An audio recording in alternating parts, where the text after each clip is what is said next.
Hello viewers, আবারও একটা নতুন ক্লাসে তোমাদেরকে ওয়েলকাম। তো এর আগের ক্লাসে আমি সরল সুদ কষার যে পার্ট 3টা ভিডিওটা ছিল তাতে আমি 15 অবধি অঙ্কগুলো করিয়ে দিয়েছিলাম। আজকে আমি 16 আর 17 এই দুটো প্রশ্ন করাবো। এই দুটো প্রশ্ন পুরো একই টাইপের, তাই এই দুটো প্রশ্ন আজকের পার্টের ভিডিওতে করাবো। তো এর আগের পার্টের ভিডিওটা যদি কেউ দেখে না থাকো, এই ভিডিওতে আমি ডেসক্রিপশন বক্সে লিংক দিয়ে দেবো, তোমরা দেখে নেবে। তো তাড়াতাড়ি ক্লাসটা শুরু করি। 16 কোশ্চেনটা দেখো। আসলাম চাচা কর্মক্ষেত্র থেকে অবসর নেওয়ার সময় 1 লক্ষ টাকা পেলেন।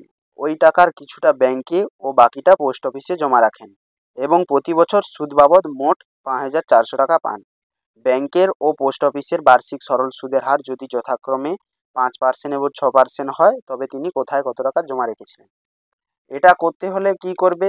প্রথমে আমরা পুরো যে সুদটা, সেটা শুধুমাত্র ওই পোস্ট অফিসের সুদটা বার করব। পুরো টাকার উপরে পোস্ট অফিসের সুদটা প্রথম বার করব। তাহলে লিখব, যদি আসলাম চাচা পুরো 1 লক্ষ টাকা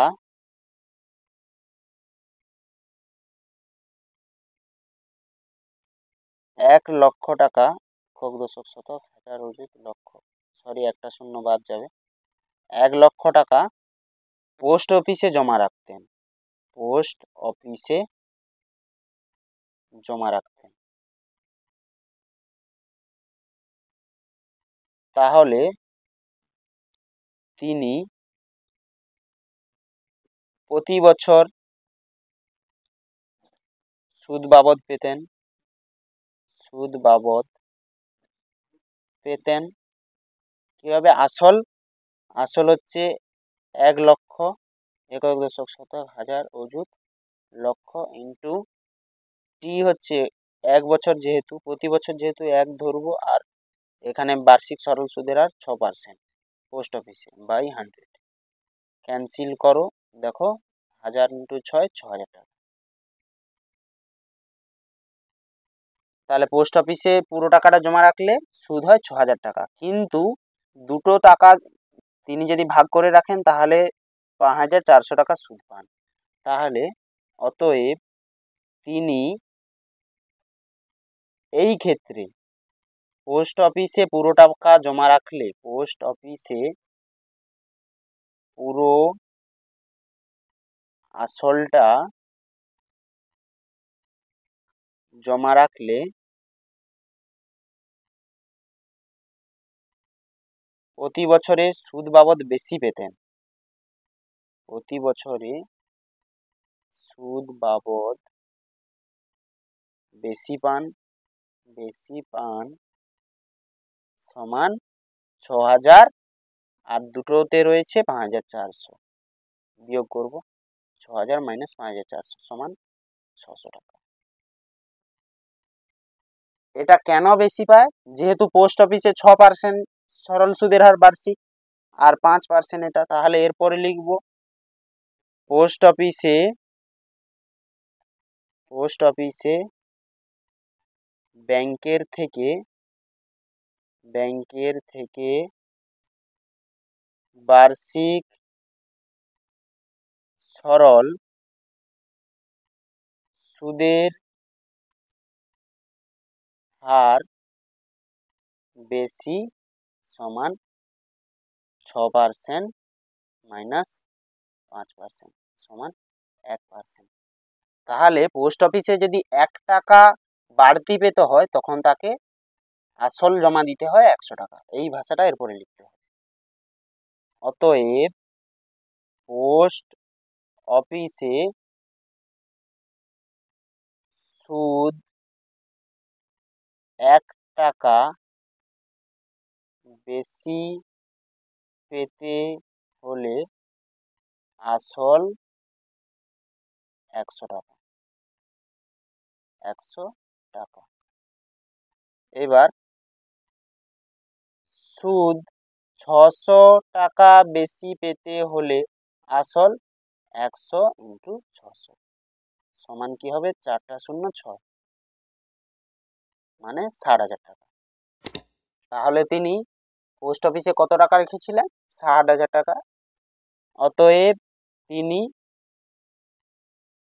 পোস্ট অফিসে 60,000 টাকা রেখেছিলেন। 60,000 টাকা রেখেছিলেন। তাহলে পোস্ট অফিসে 60,000 রাখলে ব্যাংকে কত রেখেছিলেন? ব্যাংকে রেখেছিলেন সমান 1,00,000 একক শতক হাজার অযুত লাখ মাইনাস 60,000 সমান 40,000 টাকা। যেহেতু ব্যাংকে 60,000 তার মানে এটা 40,000। তো আশা করি তোমরা এই অঙ্কটা বুঝতে পেরেছো। 17 অঙ্কটাও একই ধরনের, পুরো একই ধরনের। দেখো 17 অঙ্কটা, রেখা দিদি তার সঞ্চিত অর্থের 10,000 টাকা দুটি আলাদা ব্যাংকে ভাগ করে একই সময়ে জমা দিলেন। একটি ব্যাংকের বার্ষিক সরল সুদের হার 6% এবং অন্য ব্যাংকটির বার্ষিক সরল সুদের হার 7%। 2 বছর পর তিনি যদি সুদ বাবদ 1280 টাকা পান, তাহলে তিনি কোন ব্যাংকে কত টাকা জমা দিয়েছিলেন? তাহলে এই একই ভাষা লিখবো। যদি রেখা দিদি,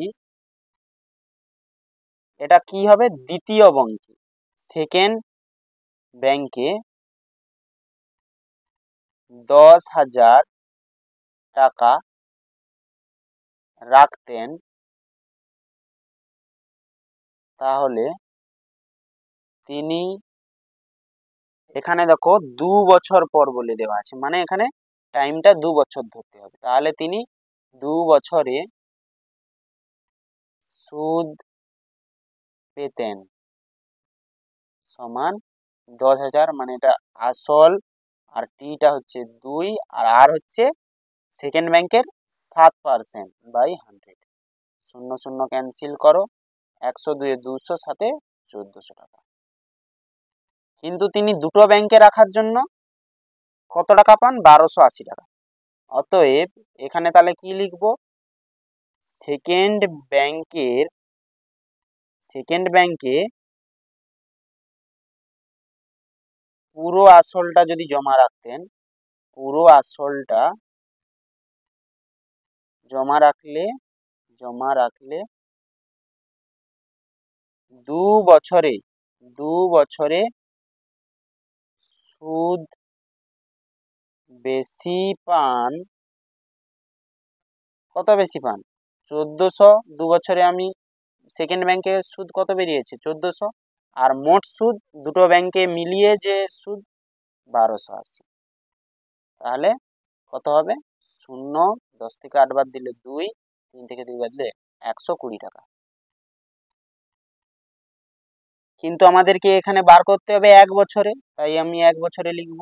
1 বছরের সুদ বেশি পান সমান 120/2 সমান 60 টাকা। কারণ এখানে বার্ষিক সরল সুদের হারটা আমরা 7 থেকে 6 মাইনাস করব। সেকেন্ড ব্যাংকে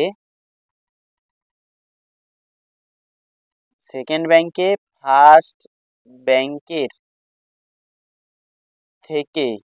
থেকে বার্ষিক সরল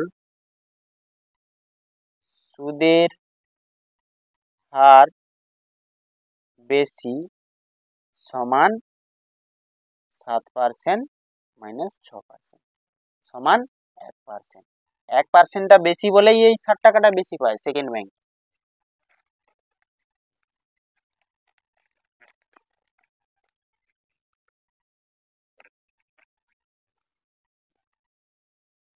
তাহলে অতএব কি লিখবো? অতএব সেকেন্ড ব্যাংকে 1 টাকা সুদ বাড়তি হলে আসল 100 টাকা। 100 টাকা 100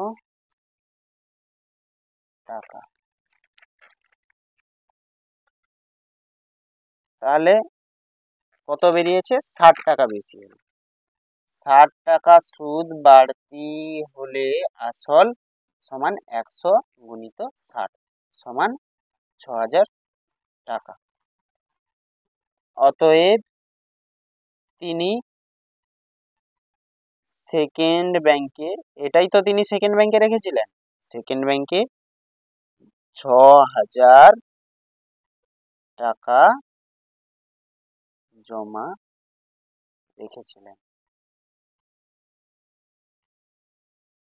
ও ফার্স্ট ব্যাংকে 10,000 মাইনাস 6,000 সমান 4,000 টাকা জমা রেখেছিলেন। তো দেখো দুটো অঙ্কের প্রসেস একই, এই অঙ্কটা যা আর এর পরের অঙ্কটাও তা, প্রসেস কিন্তু একই। তো আশা করি এই দুটো অঙ্ক তোমরা বুঝতে পেরেছো। আজকের ক্লাসে এই দুটো অঙ্ক থাকলো, এর পরের ক্লাসে আমি বাকি অঙ্কগুলো করাবো।